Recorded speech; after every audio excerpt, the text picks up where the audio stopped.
기본으로 돌아가라. 기본으로 돌아가라 하는 제목으로 우리 하나님 말씀 함께 나누도록 하겠습니다. 이 120명으로 시작한 초대 교회는 순식간에 수를 셀 수 없을 만큼 많은 사람들이 몰려들어서 아주 단시간 만에 대형 교회가 됐습니다. 교회는 너무도 빠르게 성장했기 때문에 이 급성장하는 바람에 여러 가지 문제들이 초대 교회에 생겼고 또 여러 가지 잡음들이 생기기 시작했습니다. 초대교회는 성령님이 강하게 역사하신 또 임재하신 교회였기 때문에 아무런 문제가 없을 것이다 우리가 생각하기 쉬운데 그렇지 않았습니다. 하나님은 완전하시지만 사람은 불완전하기 때문에 사람이 모이면 여러 가지 문제들이 또 산재해지고 또 여러 가지 문제가 발생하게 되는 것입니다. 초대교회에 왜 이런저런 문제가 발생했는가? 가장 큰 문제는 사람의 수가 너무 많아졌기 때문입니다. 처음 120명이었는데 3,000명, 5,000명, 10,000명 늘어나더니 급기야는 셀 수 없을 만큼 사람들이 많아졌다 하는 것이 성경의 표현입니다. 긴 시간을 두고 성장한 것이 아니라 갑자기 급성장했기 때문에 아직 준비가 되지 않았고 또 그로 인해서 여러 가지 문제들이 불거지기 시작한 것입니다.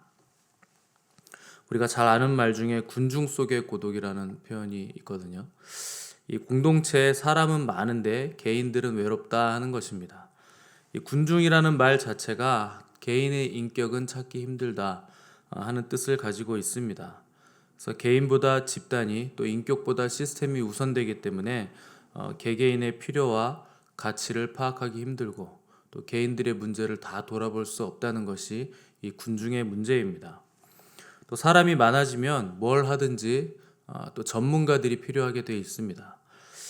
사람이 적을 때는 우리가 가족적으로 뭐든지 할 수 있는데 수가 많을 때는 이 전문적인 기술과 안목을 가진 이 각 분야의 전문가들이 이제 필요하게 된 것입니다. 이때부터는 시스템을 만들어야 이 공동체가 원활하게 돌아가기 시작하는데 여기에서도 또 문제가 있습니다. 시스템을 잘 만들어 놓으면 기도하지 않아도 이 시스템 때문에 공동체가 또 잘 돌아간다는데 또 근본적인 문제가 생기는 것입니다. 또 사람이 많아져서 생기는 또 다른 문제는 첫 마음을 잃어버린다 하는 것에 문제가 있습니다.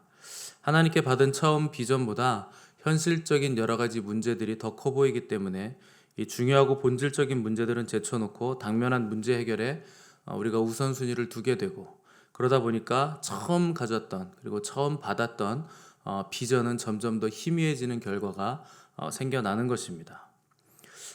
사람은 현실적인 문제를 외면할 수도 없고 또 무시할 수도 없습니다. 그래서 우리는 이 현실적인 문제와 하나님께 받은 비전 사이에서 끊임없이 주님을 바라봐야 하고 또 주님의 손을 놓치지 않기 위해서 애를 써야만 하는 것입니다. 사람이 많아졌다고 해서 바쁘다고 해서 이 주님 앞에 앉아있는 시간을 포기하기 시작하면 결국엔 주님과 상관없는 일을 하게 되고 나중에 힘쓰고 애는 썼는데 주님 앞에서 나는 네가 누군지 도무지 모르겠다 하는 소리를 듣게 되는 것입니다. 오순절 성령의 폭발적인 역사로 부흥한 예루살렘 교회도 이런 문제로부터 자유로울 수 없었습니다. 1절을 보시면 그때 제자가 더 많아졌는데 헬라파 유대인들이 자기의 과부들이 매일의 구제에 빠짐으로 히브리파 사람을 원망했다 이렇게 써 있습니다. 구제 자체가 문제가 아니라 구제 방법에 문제가 생겼다 하는 뜻입니다. 이 불만을 가진 사람들이 헬라파 유대인이라고 했는데 유대인이긴 한데 예루살렘 유대 지역 바깥에 사는 사람들을 헬라파 유대인이라고 부르는 것입니다. 그러니까 말하자면 너희는 유대 지역 안에 사는 같은 지역 사람들이라고 신경 쓰고 우리는 외지에서 산다고 우리의 가족들은 신경을 안 쓰는 것이냐? 왜 우리 지역 과부들은 구제에서 빠뜨렸느냐? 이렇게 컴플레인을 건 것입니다. 여기서 매일의 구제에 빠졌다는 표현으로 보건대 이건 가난한 사람들에게 교회가 매일매일 음식을 제공했다 하는 것을 볼 수 있고 또 제자들도 우리가 말씀과 기도하지 않고 접대하는 게 옳지 않다 하는 표현으로 봤을 때 이 음식 접대하는 것이 이들 구제의 핵심이었던 것 같습니다. 누구는 먹을 거를 주는데 누구는 먹을 걸 안 준다 이런 상황이 되면 사람 굉장히 치사해지거든요. 먹을 것 때문에 이런 문제가 생기면 이건 누가 잘했고 잘못했고의 문제가 아니라 사도들이 구제하면서 세세하게 디테일하게 다 챙기지 못한 그 미숙함 때문에 발생했던 문제였습니다. 그러면 어떻게 하면 되는가? 계파에 관계없이, 출신에 관계없이 모두에게 다 음식을 골고루 주면 해결되는 문제인데, 사도들의 해결책은 전혀 엉뚱한 해결책을 보여주고 있습니다. 2절에서 4절 말씀 보겠습니다. 열두 사도가 모든 제자를 불러 이르되 우리가 하나님의 말씀을 제쳐놓고 접대를 일삼는 것이 마땅하지 아니하니, 형제들아 너희 가운데서 성령과 지혜가 충만하여 칭찬받는 사람 7을 택하라. 우리가 이 일을 그들에게 맡기고 우리는 오로지 기도하는 일과 말씀 사역에 힘쓰리라 하니. 사도들은 이 문제를 구제 시스템 문제라든가 디테일의 문제라 이렇게 본 것이 아니고, 이 문제는 사도들의 우선순위를 잘못 정한 문제다 이렇게 본 것입니다. 겉으로 드러난 문제, 불거진 것은 구제 문제였지만 본질적인 문제는 사도들이 기도와 말씀에 게을리한 것이 본질적인 문제다 하는 것을 깨달았다는 것입니다. 오순절 성령님이 임하셨을 때 이 사도들의 본질적인 임무는 가르침과 설교를 통해서 성도들을 양육하는 것이었습니다.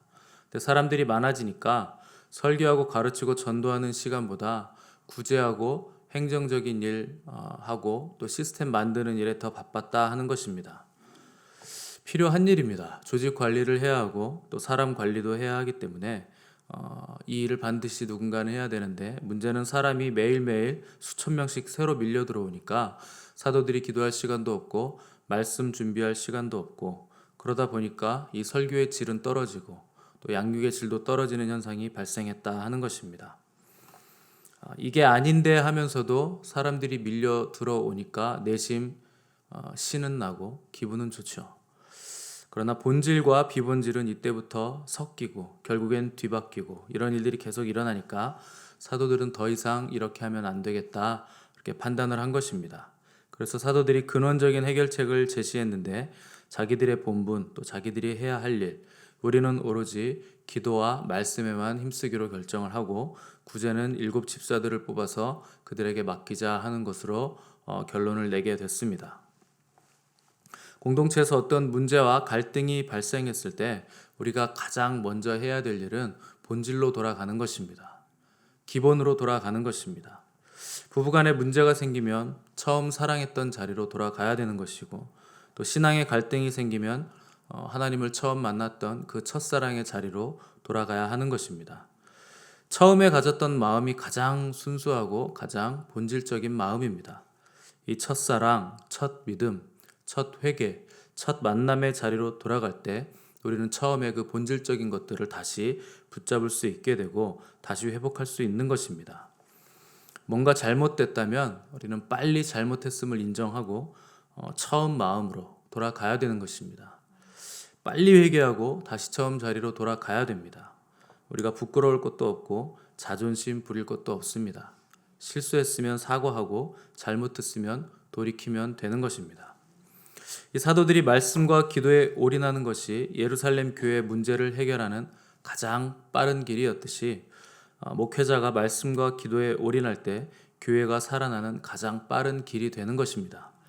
목회자가 사람 만나느라 바쁘고 외부 일정 다니느라 바쁘고 행정 시스템 준비하느라 시간 쓰면 뭐가 그럴듯해 보이고 뭐가 되는 것 같은 느낌이 들고 실제로 신도 납니다.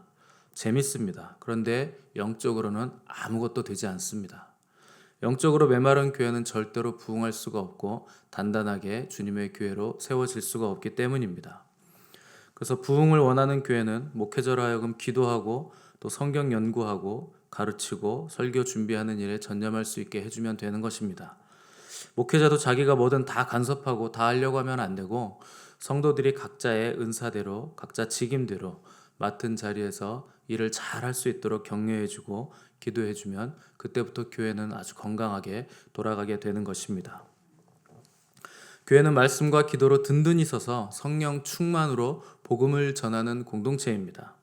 사람은 많고 행사도 많고 또 건물은 크고 인테리어는 번쩍거리는데 자기들이 뭘 해야 되는 사람인 줄 모르고 우리가 누구인 줄 모르고 그 좋은 교회 예배당에서 뭘 해야 되는지 몰라서 세상 가수 불러서 트로트 부르고 앉아있다면 그것만큼 넌센스가 없는 것입니다. 교회는 말씀과 기도를 통해 거룩해지고 양육과 훈련을 통해 교회를 잘 세우고 또 세상으로 나가서 하나님 나라를 확장시키는 것이 본분인 공동체입니다. 목회자는 목회자의 위치에서 충성을 다하고 또 성도들은 각자의 위치에서 교회를 잘 섬기고 세워주고 또 목회자와 함께 잘 동역할 때 복음의 불길이 번져 나가기 시작하는 것입니다. 그래서 교회의 기본은 항상 기도와 말씀입니다. 이 위에 교회를 세워야 무너지지 않는 주님께서 세우신 반석 위에 세운 교회요 부흥하는 교회가 되는 것입니다. 기본으로 돌아가는 것이 그러므로 오늘 우리 교회가 반드시 회복해야 되고 우리가 해야 되는 일입니다. 교회는 세상과 다른 방법으로 세워지는 것입니다. 우리 모두가 기도와 말씀에 서서 성령 충만할 때 하나님께서 우리 교회에 더 큰 일도 반드시 맡겨 주실 것입니다. 함께 기도하겠습니다.